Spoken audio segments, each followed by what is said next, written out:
நிறைய பேர் சொல்கிறாங்க ரஜினியும் கமலும் சேர்ந்து நடிப்பாங்களா அப்படின்னு. ரஜினியும் கமலும் சேர்ந்து கூட நடிக்க வச்சிடலாம், ஓகே.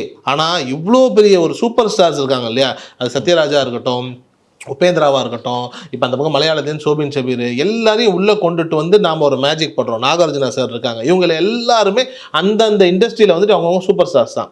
இவங்களெல்லாம் கொண்டுட்டு வந்து நாம் கதைக்குள்ளே உள்ள இவங்களை ஃபிக்ஸ் பண்ண முடியுமா? ஃபிக்ஸ் பண்ணால் அது ஜஸ்டிஸ் ஆகுமா? அந்த ஜஸ்டிஸ் ஆகி அது சூப்பர் ஸ்டாருக்கும் ஒரு வேல்யூவை கொடுக்குமாங்கிற ஒரு கேள்வியில் தான் படத்தினுடைய வெற்றி தோல்வியே சிக்கலாகுது. இதுக்கு ரொம்ப ஈஸியாக ரஜினியை கமல் வச்சு படம் பண்ணிட்டு போயிடலாம், அது ஈஸி. உண்மையிலே வந்துட்டு 2 சூப்பர் ஸ்டாரை வச்சு ஒரு தளபதி மாதிரி ஒரு படத்தை திருப்பி இன்னொரு வேர்ஷனில் பண்ணிட முடியும். ஆனால் இப்படி 4-5 சூப்பர் ஸ்டாரை எல்லாரையும் கொண்டுட்டு வந்து கதைக்குள்ளே நுழைக்கிறது சிரமம். ஜெயிலர்லேயே நெல்சன் ரொம்ப பிரில்லியண்டாக என்ன பண்ணார், எல்லாரையுமே கெஸ்ட் அப்பியரன்ஸ் மாதிரி அந்த ஹீரோவுக்கு ஹெல்ப் பண்ணுற ஒரு இடத்துல தான் கொண்டு வந்துட்டு வச்சாரே தவிர்த்து இடையில ஒரு வாட்டியும் கிளைமேக்ஸில் ஒரு வாட்டியும் எக்ஸாக்டா யாரையுமே கதைக்குள்ளே ஊடுருவி கதையோடவே ரொம்ப ஃபுல் ஃப்ளெஜ்டாக யாரையுமே கொண்டுட்டு வரல பாருங்க. அது ஒரு பிரில்லியண்டான ஒரு மூவ் அது.